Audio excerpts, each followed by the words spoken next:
It's called the Festival of Democracy, the greatest show on earth. It is also called a logistical nightmare, noisy. In the past, it used to be very bloody.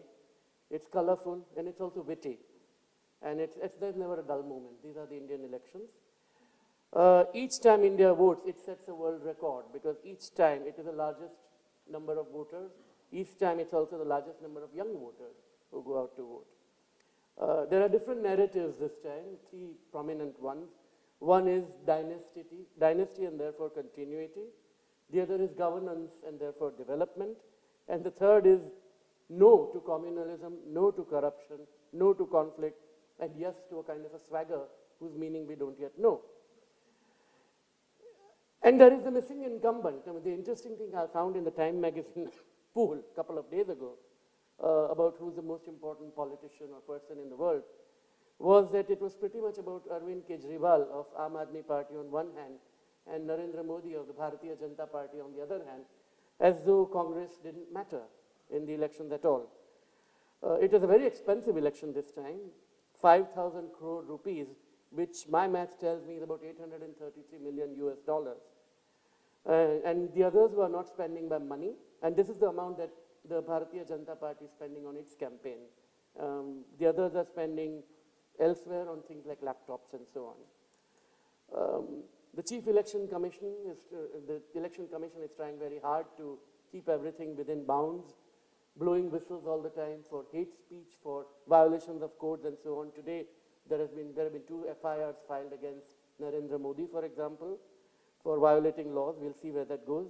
And there are loads of opinion polls which give BJP between 160 on one hand to the Sattawalas in Bombay, which is the bookmakers on the street, who talk about 317 for the BJP and NDA together. We don't know where it is going to fall. But Patrick and Mukulika have both been recently in India. They both walked the streets. They both talked to the people. And they will tell us what it means. So let's turn to that. My first question is to you, Mukulika. Why do Indians bother to vote? What does it mean for them? What does it mean to Indians? And what does it teach, if anything, to the world? It is the biggest festival. It is a carnival because we see a complete upside-down world in this long period of electioneering that has started in March and will end in May. There is an exaggerated sense of order and law and organization that the Election Commission brings, where in a chaotic country, this is one thing that works. So people feel very invested in the fact that this is one thing that actually India pulls off, given its scale and diversity, remarkably efficiently and fairly.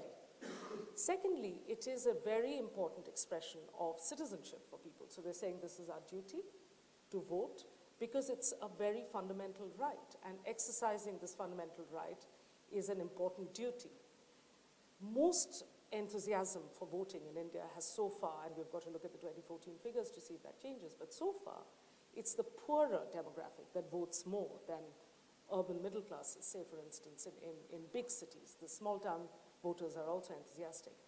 And there's something interesting, which, you know, the Hindi word for voting is matdan, right? Which is a word that, you know, normally even when we're speaking Hindi, we just say vote. But poor people have pointed out to us, and I had a research team working on this during the last Lok Sabha elections, and people would say, look, I'm so poor, I can't do any other dan. All other dan takes resources to do annadan or gaudan or shramdan. We don't have that, but matdan is free and it's fair. So why wouldn't you give? Because to give dan is to gain virtue. And this is not said in jest. You know, this is a very, very serious sentiment. The final thing is, why people vote, of course, is linked to who they're going to vote for, but not always. So a lot of, say, some young men from the Ansari community in Varanasi have said this time to journalists that, you know, normally we are first-time voters, me and my mates, we wouldn't have voted, but this time we want to vote because we want to vote against a particular candidate. We want to vote against Modi, and that's why we're going to vote. So this idea that you vote because you want to throw somebody out of power and that no power should get too entrenched, or that you want to support the underdog, there are all these other reasons that come into play. The only thing I'd really add as a footnote to what Mukulika said is that I think that it does seem to be very often that the reason for voting is very direct and very transactional. It seems to be quite often in poorer areas that people are very clear that they have been promised a particular thing in exchange for voting for a particular person. And to just throw one thing into the mix on the basis of having been in the Hindi heartland during March, I noticed there that in terms of sort of generic popular feeling, that although there was quite a strong anti-incumbency sense, and I'm talking about anti-incumbency as in the government in Delhi, and although there was something of a wave in favor of the BJP, it was not often expressed in terms of a fascinated support for Narendra Modi. And so, oddly enough, my feeling after being in Eastern UP and Bihar was more that there was a BJP wave of sorts, but there wasn't, certainly in early March, a discernible Modi wave. Although that, of course, goes against every convention of what people on TV in Delhi, Bombay, and elsewhere are meant to be saying. It's almost like a given that the BJP wave is automatically a Modi wave. So let's talk about the new phenomenon, the Aam Aadmi Party, which is the common man's party, as one translates it.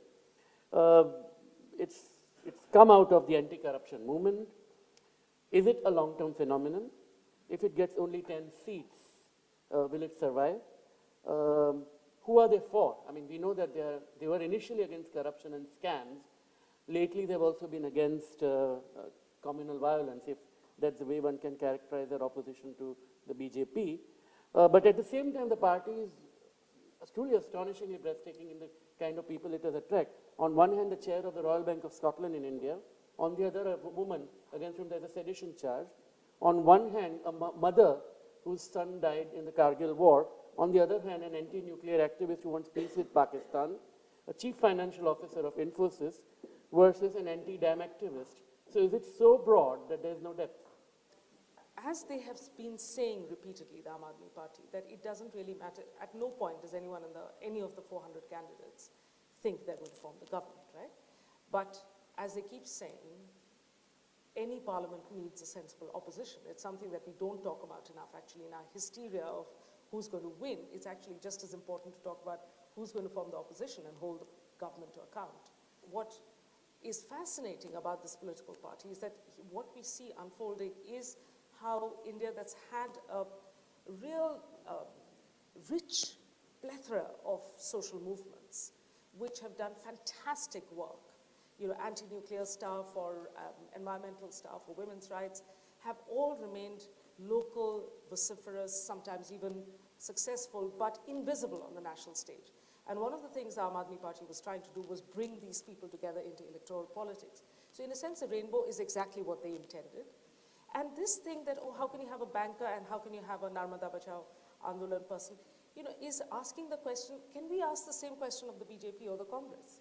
Are really people across any of the other national parties so in sync and so sharing of the same ideology that they begin to resemble each other? No. I mean, they're actually more, in fact, there is nothing but opportunism or indeed family and kin links or muscle power or money. These are the three things you need to join a political party in India.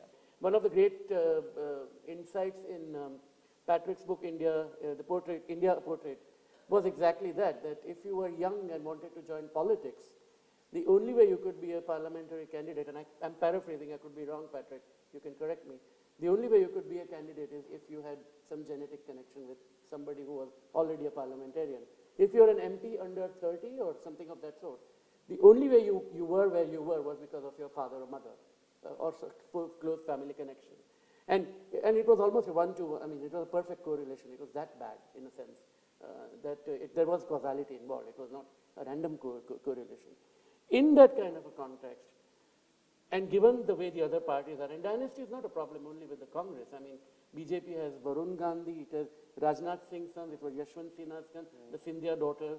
Chandrababu Naidu is the son of, is related. And so other parties also have these links with prominent families. Is that likely to change at all, or is India like that? Bollywood's like that, you know, yeah. Businesses are like that. So, or should one at all bother about it? I mean, of course, you get the tradition in any country, and particularly in South Asia, of people saying, "I come from a family of butchers or lawyers or doctors, and therefore I will be going into the family business. But if you are going to have a representative democracy, then you cannot apply that principle. And of course there will always be some MPs who are the sons and daughters of other MPs, and that's perfectly fine. The problem is the scale and the fact that within many parties there is simply no internal democracy. So it's not that the voters or the party members are clamoring for this person to be their candidate. It's because they really have no choice, because the party, in the sense of the family business, of a particular family or series of families, is imposing those candidates upon them. One more question, which is the, not the elephant in the room, but the grand old party of India, about which we have hardly spoken today. Congress. True. Congress.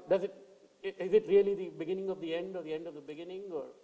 I don't think it is, in fact. I think that anybody over the last, must be more than a century now, who's tried to write off Congress has always been mistaken. I actually think that, although I think that there's a strong likelihood of a Modi-led or BJP-led coalition coming into power, I think that Congress is going to do better than many of the more recent reports. Not so much polls, because polling has stopped because of the famous model code of conduct, but I think that Congress does actually have a deep-seated ability to turn out the vote in elections. It has an ability to in a way, keep a certain minimum number of voters in important seats turning out. So I think, of course, it will be a very bad result for them, but I don't think it will be quite as catastrophic as, for example, people were predicting, let's say, 1 year ago. And in some way or other, they will bounce back. I think what will be really interesting is whether there is a move against the preeminence of the Gandhi family within the party. Sonia Gandhi, who, when she came into politics, was very often written off as being an Italian housewife and all these other kind of demeaning and insulting terms, has proved to be a really phenomenal political operator internally within the party. Her ability to control and limit dissent within the party has been extraordinary. But whether in opposition for the next 5 years that can be continued without some sort of turnaround or turnover of, let's say, other leading figures within the Congress saying, well, we want a new leadership coming forward. I think that's what's going to be really interesting during this term, assuming they are in opposition. I think the Congress has, led to a very interesting debate amongst people on the street, literally, which is somehow this discussion that, an auto rickshaw driver or a rickshawala is having, when I'm talking to them, of growth versus equity, right? It has become, now because of this campaign, it has become a discussion that every ordinary average Indian is having, that somehow is the kind of UPA policy of putting in huge amounts of sums of money into programs, which they have done exceptionally well. Is this the way forward, or is there this other kind of growth model that people associate with Modi? Now, the fact that people are having this kind of Jagdish Bhagwati versus Amartya Sen debate, which is what that debate is about, on the ground like this, and this guy who, and I'll just end with this guy who literally drives an auto rickshaw in Bombay, said to me, he said, देखिए, हमारे भले से देश का भला नहीं हो सकता, लेकिन देश का भला होगा तो हमारा भला होगा, right? So the translation, what he's saying is that doing good for me, when I said, what are your expectations of Narendra Modi? Is he going to make your life better? He said, making my life better is not necessarily good for the country. The Congress does that. But if the country progresses, then of course, I too will prosper, which is the tide, all ships rise with the tide kind of argument.